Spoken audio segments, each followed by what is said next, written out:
This is Geometry 5.5. We're going to talk about trapezoids. In the future, we're also going to talk about kites. But trapezoids and kites, even though they're four-sided figures called quadrilaterals, they are not parallelograms.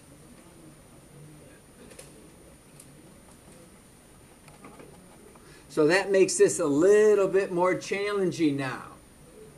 We now have these new shapes. Today we're going to talk about trapezoids, and they do not have every property that a parallelogram does. A trapezoid, one set of parallel sides.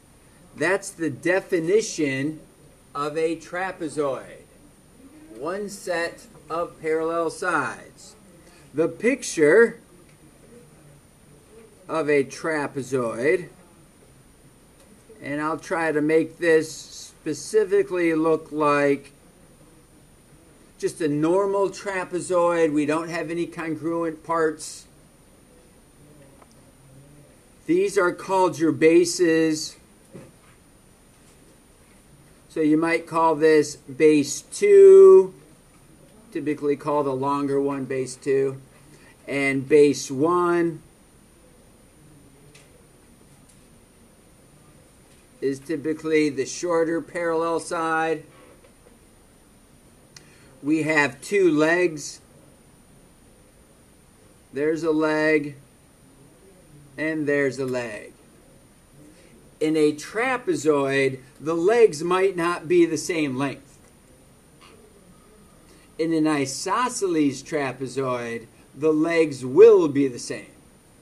And we'll get to that next.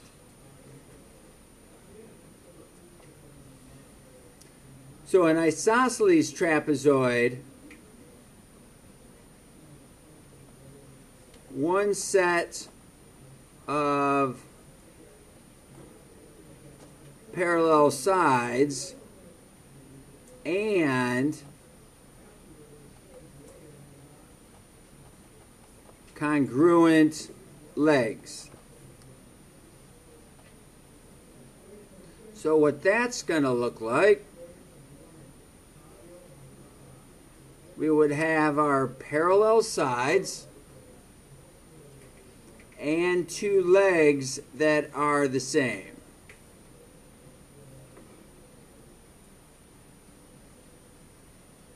So we have base angles.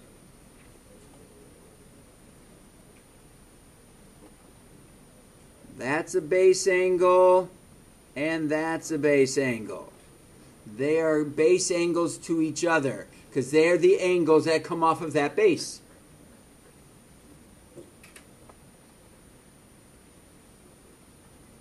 And here we have two other base angles. They are base angles that are coming off of that same base. So our bases are going to be congruent to each other. When this side length is the same as that side length, and they're coming from the parallel sides, they're going to make congruent angles. So base angles are congruent.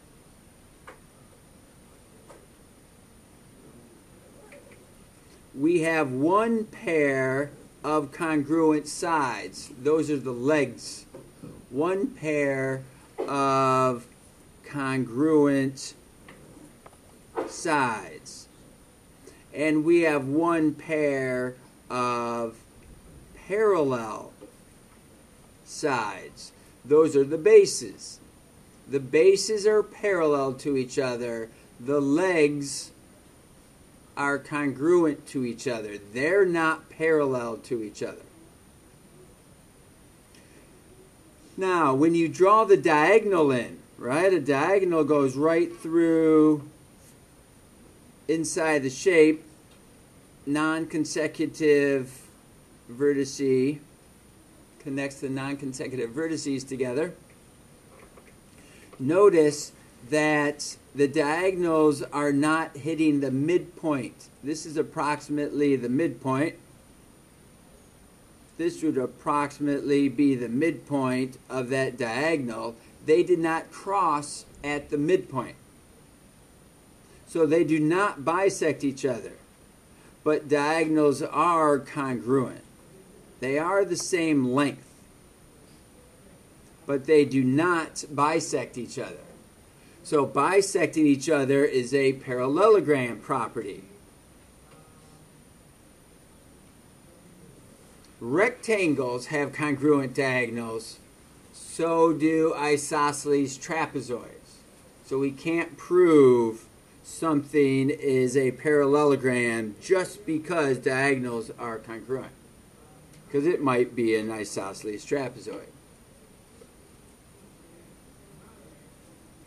All right, let's come on down. We see our properties of trapezoids. We're going to try to determine what these different angle values are. What do we see about this shape? What shape would we call this? I see this arrow. If you look closely, it's an arrow and another arrow. That tells us one set of parallel sides.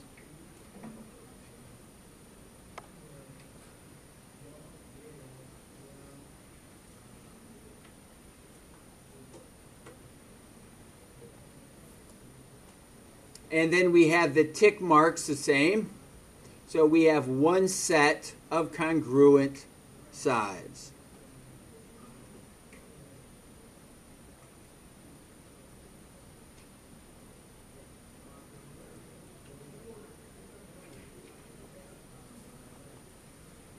So this is falling under the name of isosceles trapezoid because of those reasons. Now, what do we know about isosceles trapezoids? Base angles are congruent. So angle B and angle C are base angles to each other. They're touching the same base. So the measurement of angle C is going to be 135 also.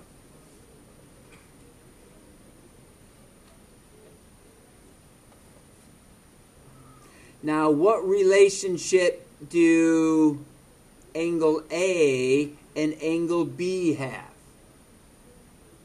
You got to look carefully. Notice how angle B is 135 degrees. Angle A is clearly not 135 degrees. A linear pair would require the same vertex. A linear pair would be something like that. Two angles that are side by side, but you have the right property in your mind. Okay? Here, whenever you think of parallel sides, you can look for a set of angles. And the only set of angles we have are down here. The consecutive interior angles are supplementary. So A and B are going to be supplementary, just like that linear pair you suggested. So A and B are going to be supplementary angles. Angle A, comma, angle B are consecutive interior angles. And since we have parallel lines, we know that the measurement of angle A plus the measurement of angle B is going to add up to 180. Since angle B is 135, I can subtract that 135. So the measurement of angle A is going to be 45.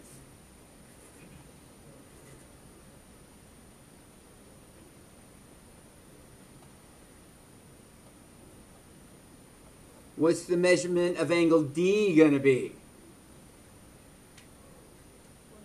It's going to be 45 also. Because base angles are congruent. Those are considered base angles to each other.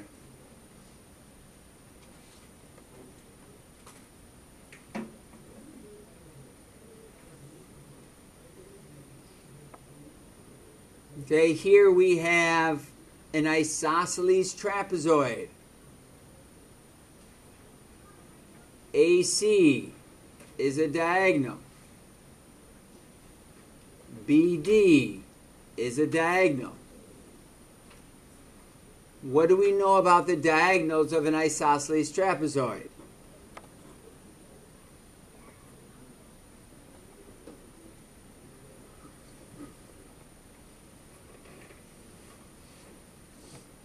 If we have an isosceles trapezoid, then diagonals are congruent. That means they're going to be the same length. So we know we have 9x minus 5 is going to equal 5x plus 23. Those two diagonals are going to be the same length. So we subtract our 5x to group our like terms together. We add our 5 to group like terms together. And what's our last step?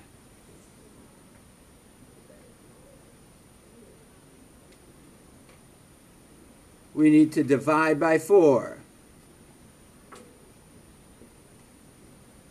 And that's going to give us x equaling 7.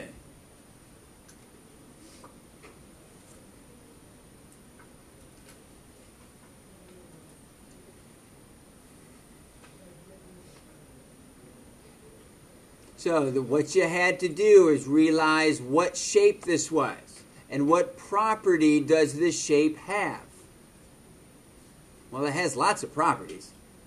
But in regards to these diagonals that they're highlighting for us, they have to be congruent to each other. So that's why we could set them equal and we could solve.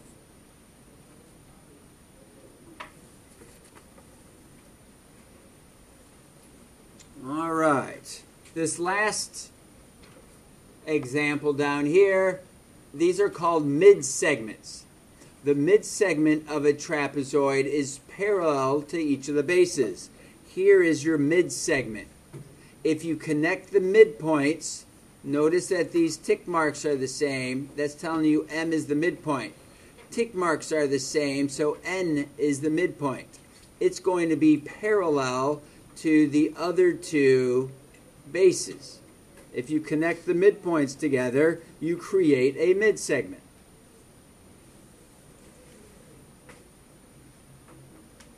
We know it's going to be parallel to AB and parallel to CD.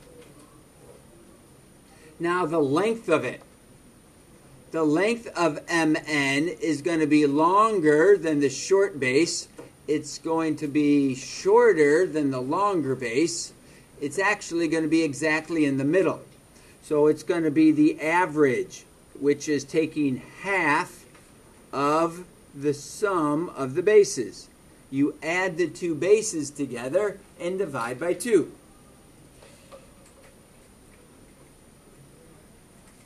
So we'll just do 2 of these, since all 4 are pretty much done the same way. If we're looking for MN, it's going to be half of PO plus SR. So we're looking for MN, and it's going to be half of 16 plus 9.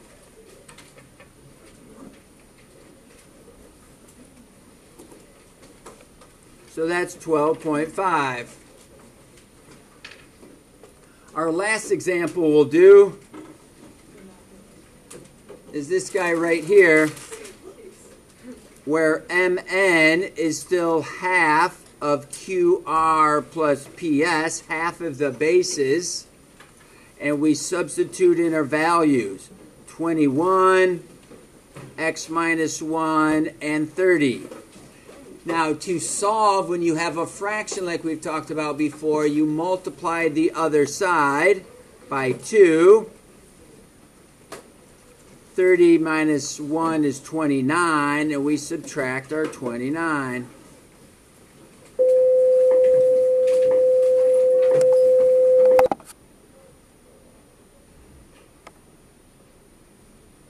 The mid-segment is equal to half the sum of the bases.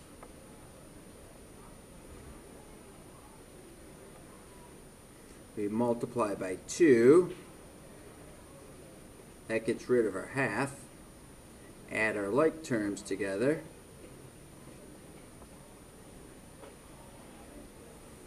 Subtract our like terms.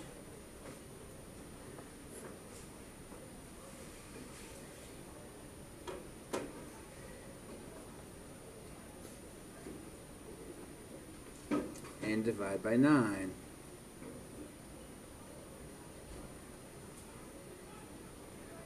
Try that one more time. The mid-segment equals half the sum of the two bases. Multiply by 2. Collect your like terms.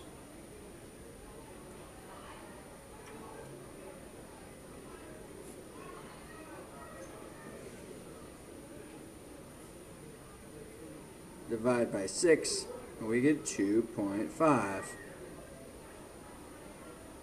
So the mid-segment is the average of the two bases to help calculate the length of the mid-segment.